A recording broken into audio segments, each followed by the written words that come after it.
Hi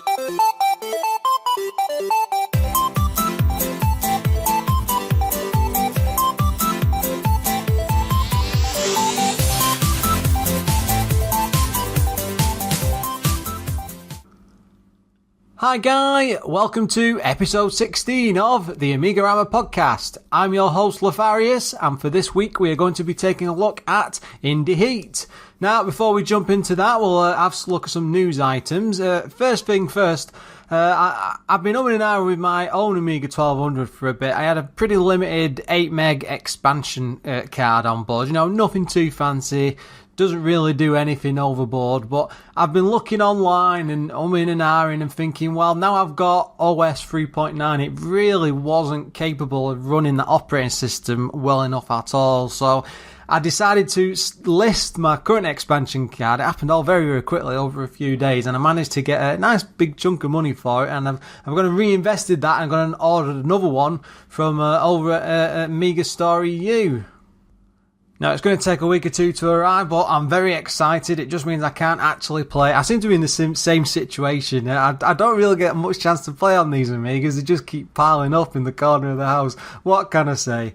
But anyway, looking at this week's news, and surprise, surprise, there has actually been quite a few bits going on in the Amiga community. The first one I noticed, which really stood out to me, is there's a game called Blake Stone Aliens of Gold, which is basically, it uses the Wolfenstein 3D engine, and it's a rejig of that. It's been released, and I think it's on Steam, and it runs on XP and all, usual Windows stuff, but somebody has gone back and actually ported it over to the AGA Amiga, which in itself is quite a mammoth task.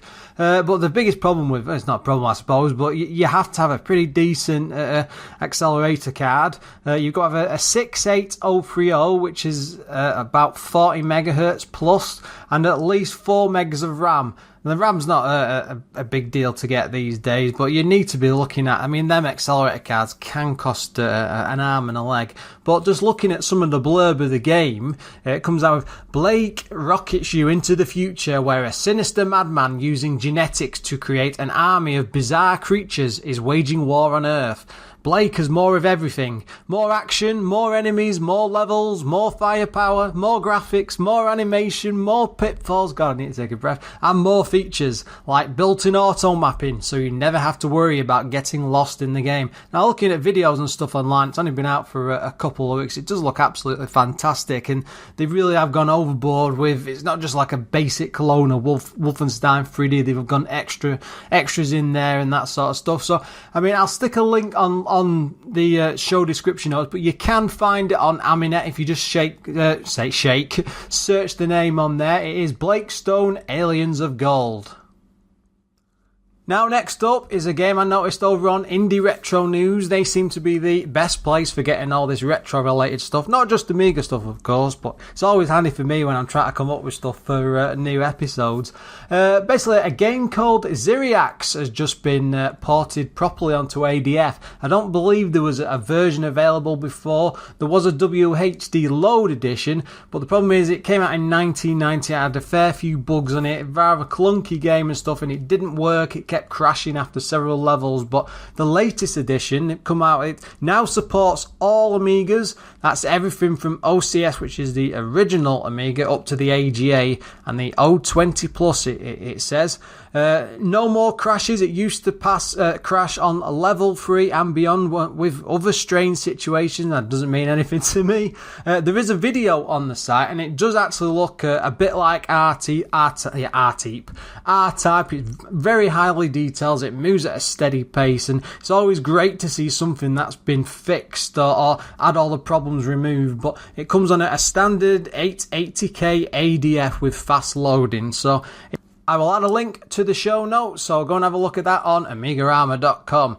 Now, one thing I have been noticing as I've been doing the website of late, I've not been getting very many comments. I don't know if you guys don't like talking to me, what can I say? But I do have the account available, the email account. It's lefarius@amigarama.com. I'm always open to suggestions. One thing I'd like to start doing, we've been going for, 16 episodes now. At some point, I want to start doing like a letters section section where people maybe write in and ask questions, sort of like a Q&A thing, or come up with their own stories. I mean, some of the games I'm picking must be quite popular, especially looking at the list of downloads I've been getting. So I'd be interested to hear either your own stories, and I'll read them out on there, or if you don't want to, I'll just refer to them myself. But yeah, I want to hear from you guys, because I'd love to get like more community involvement. If you're not into that sort of thing, don't worry about it. We've got the Twitter account, which is at AMIGArama Pod. We've got the Facebook page as well. Just come somewhere and talk, because it gives me something to do on the nights off. What can I say? Start your engines, it's time to move over to this week's game. And for this week we've chosen Indy Heat. Now, you might be wondering why I've picked such it's a simple title really, but back in the day, and I remember this very clearly, I had this plastic floppy disk box, see-through one, which I picked up for about $5.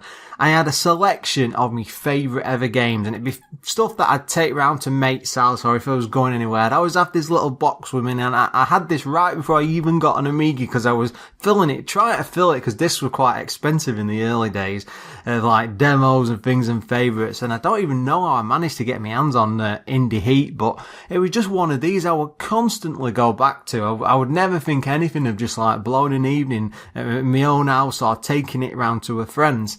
So, going back to games today and looking back, and I've only just remembered this recently. I mean, I was completely obsessed with it. I'm not entirely sure why, but I thought I'd make an ideal choice for an episode.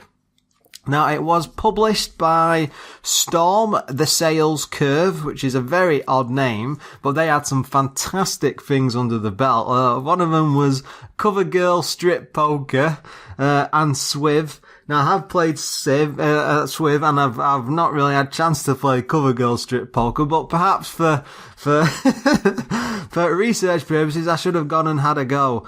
But, it was developed by, they're also called the Sales Curve. I may have mixed up there. Storm or the Sales Curve? Is it two abbreviations or the same name? I'm not sure, but they were also responsible for Rodland, which is, it's a Rainbow Island style, platformer, I believe, or it might be more like Bubble Bobble. Anyway, it came out in 1992. God, so I must have had this around either 92, 93, so pretty early for me in the Amiga's life.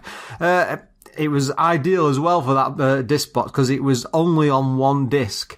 Now, the reason I always carried it around with me is because it would have up to 3 players from one system. So you'd be spread across like the joystick and the keyboard and stuff. And you used to do that quite a lot back in the day. Go around my mate's house, because he was the first one with the Amiga. We'd all be piled around this tiny, like 14-inch television in his bedroom, all playing away. Now, it does have 4 players, but the 4th one is always the CPU, because there's just not enough controllers, and there's not 2 joystick ports on the back of the Amiga.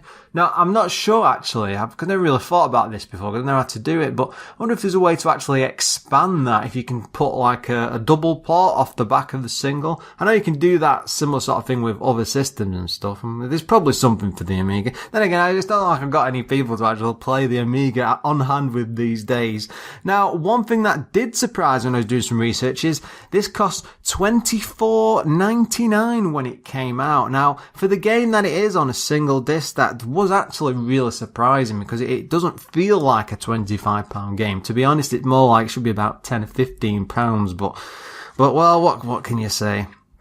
It was coded by a chap called John Crowdy. Now, he'd been involved with games like Saint Dragon, which I believe is a shooter, Swiv, which is another shooter, and another arcade port. This one is Ninja Warriors. Now, that's fantastic scrolling from left to right, and in the arcade it had like multiple, I think it was 2 or 3 screens all in like a widescreen effort, and it was a big expanding thing, and I'm not even seeing it on the Amiga. I'm gonna have to have a look now, but it's actually quite interesting. Graphics, chap behind that was Ned Langman. He also did the graphics for Judge Dredd. I wasn't entirely sure there was a Dredd game, but Swiv again, Narc, that was I think that was like a beat 'em up in style to Double Dragon, and a game called Silkworm. Again, I think that's quite a popular game. I'm not entirely sure. It might be a shooter.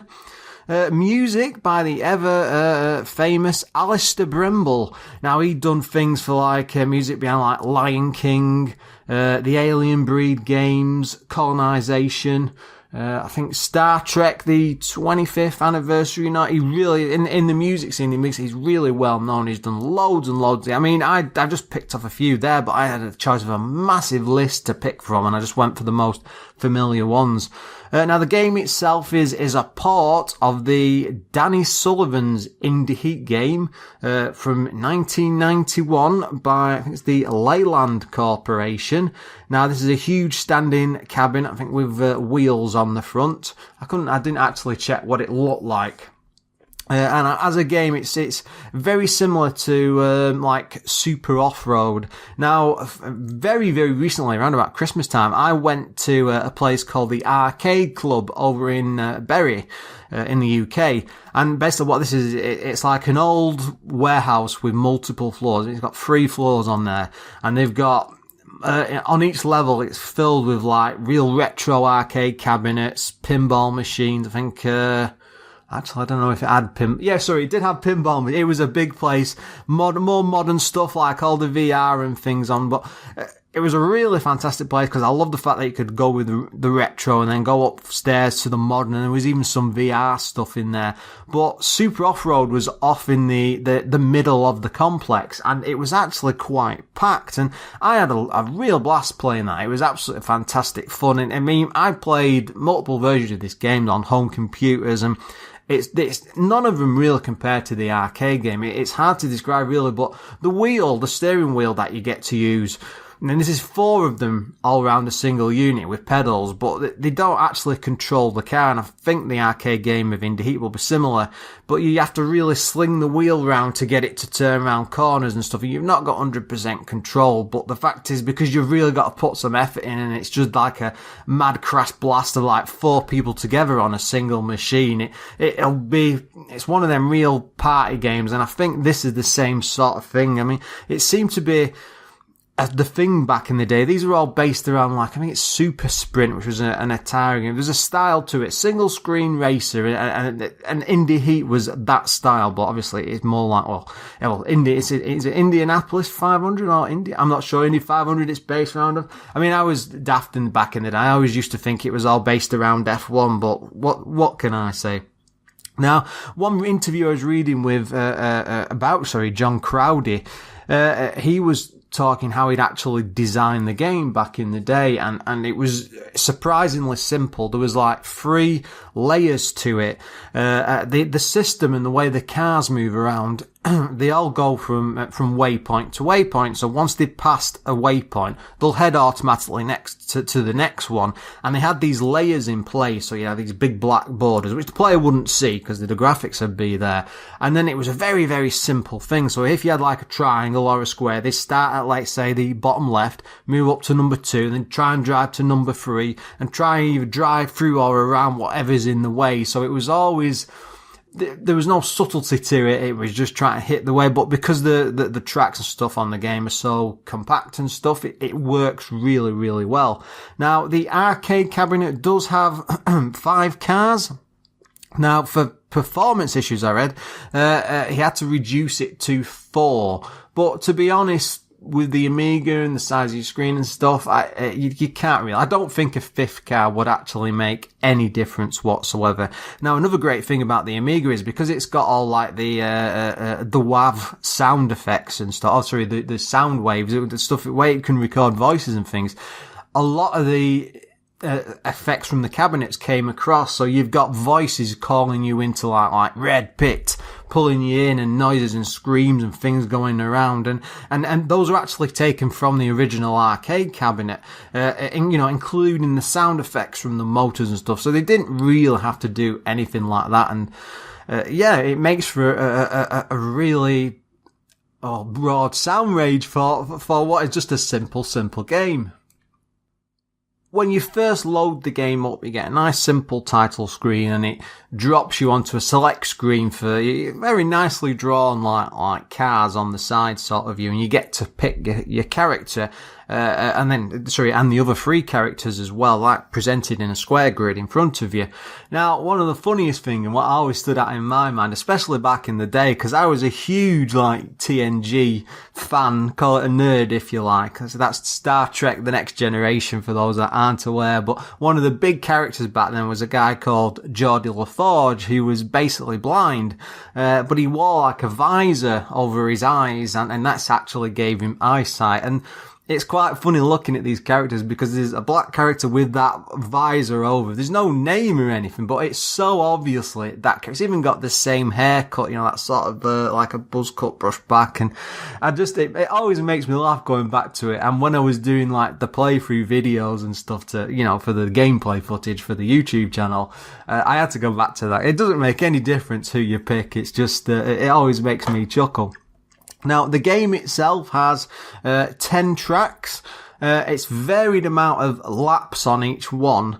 I think the maximum you can have is 12, but most range from about 9 to 10. Like the 12s are usually pretty big tracks with lots of bends and stuff on.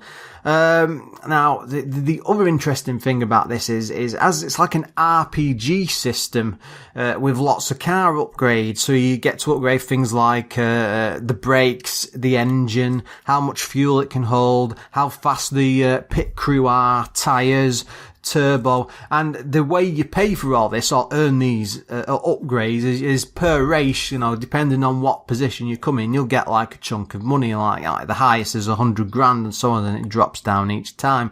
Now the price of each depends, but it's usually like 30, 40, I think even 50,000, it's all in dollars. But the fact is, this gives you a lot of freedom because you can never earn enough money in all the races to max everything out. So you can either balance stuff out or just pick a few things like acceleration or say turbos, or just top up your pit crew if you want. Things like tyres just allow you don't skid as much, you just grip to the road more. But in a game like this, when you're really throwing it around the tracks, it's quite handy not to skid as much. The great thing I did notice, especially when I was playing it through, is your car does improve quite dramatically depending on what money you pump actually into it. Like, so if you start pumping more and more into the acceleration in the engine, and you do actually bomb it around the screen, and you do have a limited option of turbos, you can run out of these and you have to buy more. And they're quite expensive, I thought. I think they're about 20, 30,000. But the added thing is if you really update your engine, by the end, you can be moving around the track almost as fast as the turbo. And if you've got a turbo on top, there's no stopping you. Now, the fact is, it is all single screen racing. You can run out of fuel, which does add a sort of strategic element for it, because depending on the number of laps once you run out of fuel, you don't just stop dead and then, it's game over. Your car really slows down and like little puffs of smoke come out of the back, but it will still keep moving around, and you can get your way around a track, but that can take absolutely ages. And of course, the other drivers are all speeding around, and the only way to stop all this is with damage as well, is to fly into the pits. Now the tracks themselves, graphically, it's an early game, so it's quite simplistic how it's drawn. It's all taken from the arcade cabinet. It's quite a good rendition. I think they're actually quite attractive. The crowds around the buildings, the tracks themselves, it looks quite bright and colourful, and it really stands out. The cars are all really obvious, with quite a big chunk of detail on. But one of the things I did notice, especially with me, is that it gets so frantic, because you really do have to focus and concentrate as you're flinging the car around the track, because you've got so much going on. That you just tend not to take some of the... I couldn't tell you what the later track's like because I was really focusing on it, and it's just like I can remember the shape of the tracks but not any of the surrounds, and looking at a few graphics of them later, they do all look quite great. I can't pick them out in my mind. The pit crew, that's another interesting thing, and they're actually drawn quite well, and what they do is when you drive into the pit to stop, they all come running out dead quickly and then start changing. They lift the car up and change the tires, and it's all really clear, and it's quite good. Now the AI, of course, for the cars, I think they can be quite, even though they're based around that waypoint system I mentioned earlier, it feels like, because of this, it feels like there's a really good AI to it. And when they're driving in a straight line with not many turns and stuff, they're actually quite competent, and it can be a challenge, especially in some of the laps when they're actually quite long. I mean, one of the great things about this is I've played it so many times, of course, but it really is one of those perfect games. You can complete it quite quickly, about 30 minutes to an hour, but it's just a lot of fun. You can get through this. It's like perfect for like a full afternoon and maybe an evening of gaming, something like this. Come back from work and relax and just fire this on for a bit. And one of the fun things about it is, I mean, it's a lot of fun to like lap someone maybe once or twice and then turn round and then go back and ram them off the road and try and destroy their car, because you often do more damage to them than your own car at the same time. And that's not really how you should be racing, of course, but if you can have fun and you've completed the game before, what the hell, why not? One of the other things which did make me chuckle is you can actually run over the members of the pit crew, not just yours but others as well, and you get like it's like this really vocal scream that comes like, and then like, I'm not doing it. And then like a little outline of a body appears it disappears after a short little while, but it made me chuckle, and with a scream mixed in as well. It was just absolutely perfect. Now, sadly, there was no music during the race, but there's enough going on with the sound effects and the noise in the engines that I don't think a musical track would have really it wouldn't have added anything to it. It would have probably taken away. Plus, the sound effects would sound absolutely fantastic. As I said before, they were taken from the arcade cabinet, and the Amiga's great at doing that sort of sound effect and noise and stuff. And one of my favourite things is when you're coming out of the pits and the noise, it's like a whoosh as you come out. And again, I'm just doing my own version of it there, but it's quite high pitched and it sounds fantastic, and it's really satisfying to fix your car up and then drive out of the pit. Now, it does sound like I'm singing this game's praises an awful lot, but sadly it does have a lot of problems with it. And, well, one of the biggest issues I had, because of the way it works around the waypoints, it does sort of have bugs in a way, and sometimes you can come across really, really weird issues. One of them I had is all of the cars, I think it was about track 7 or 8, crashed in the main pit. Also, one of them crashed and was trying to drive in, and it must have hit some sort of bug or something, because then the pit wouldn't work. And then the other 3 cars, as they kept doing, the 2 cars were driving around, they eventually came into the pit, and then they started hitting this car. And it's like, they were all trying to drive into the pit, but they couldn't, and they were all trying to hit a middle point because they got pushed out into place. It was like points at an edge, all in the same sort of shape, trying to drive across to get to their own pit spot, and then bouncing back, and it looked really, really silly. And I was like just driving around thinking, well, this is fantastic. I'm just going to win this race. And then I've done about 4 or 5 laps, thinking, I'm going to need some fuel now. And the thing is, when I drove into the pit, because of what they were doing, the pit wouldn't work. So I thought, well, I'll have to try ramming them out of the way to maybe try and reset the animation. But I did it, and they pushed me through, and I drove out, and I couldn't get into my own pit because they were all in the way. Now, this only happened once, and I can't even remember in all the time I was playing it that this sort of thing happened. But as a couple of multiple playthroughs I've done, you do get the odd issue like that where it's something silly really happens, and again, I don't know if it's a bug or just a bit of dodgy design, because it's quite a simple game, and that's one of the biggest problems. It can be incredibly easy. I mean, one thing I did in one of my goals was I pumped all the money into like the engine, and the car was just so fast. I mean, it took me about 6, maybe 7 of the races, and not really spent money on anything else, but I was flying around that track like a madman. I had no turbos or anything, and I was like lapping the other people, and I was like, in some cases, like 2 or 3 laps ahead, and they had no chance. And of course, I didn't have the fuel to keep going like that, so it got to the point where I went about 8 or 9 laps through on a 12-lap race, and I could still put my way, because I tested it, I could put my way through without any fuel, and I still managed to win.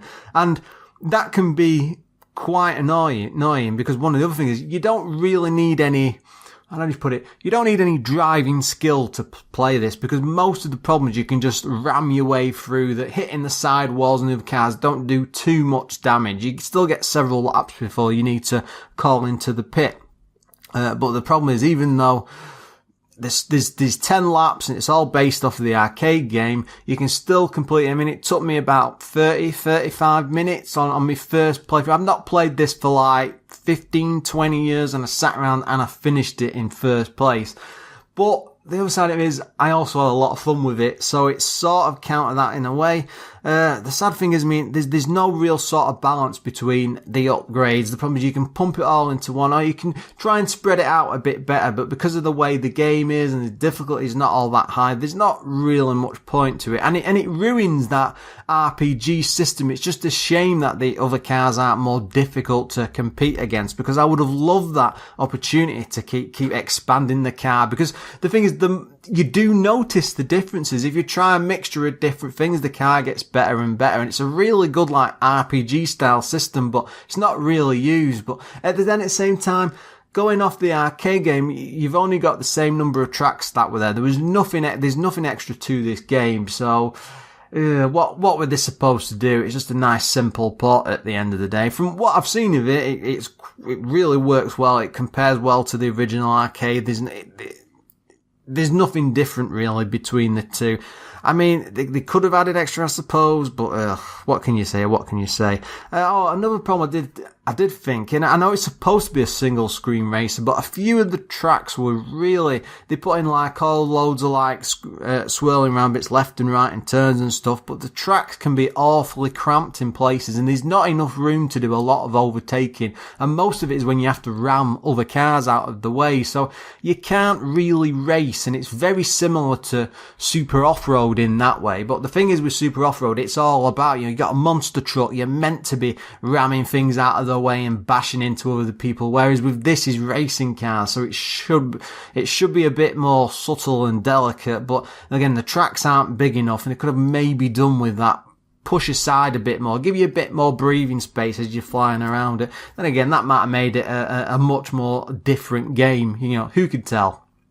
The magazines at the time were actually quite fair on this. It was quite a varied number of reviews. The One gave it 86%, Amiga Computing gave it 81%, CU Amiga 80%, Amiga Action 73%, and the lowest of the low, and I think this is a bit too low to be honest, was Amiga Power at 63%, and they just weren't too impressed with it, probably because it was too short and stuff. But I think it depends as well when you pick the game up, because if you'd have bought this from new, and I didn't actually check, I should have done actually the data when they did the review, if you'd have got this at the time for £25 and you complete the game in the night, it's just like, well, there's not enough there to keep going back over and over and over again. I know I did, but to that sense. But then I think I got a pirate copy, so it wasn't a big difference to me. But if I'd be quite annoyed paying so much money, you'd want a much more satisfying title, something that lasts you a really long time. Loads of other racing games were about the same price. Something like a Lotus game,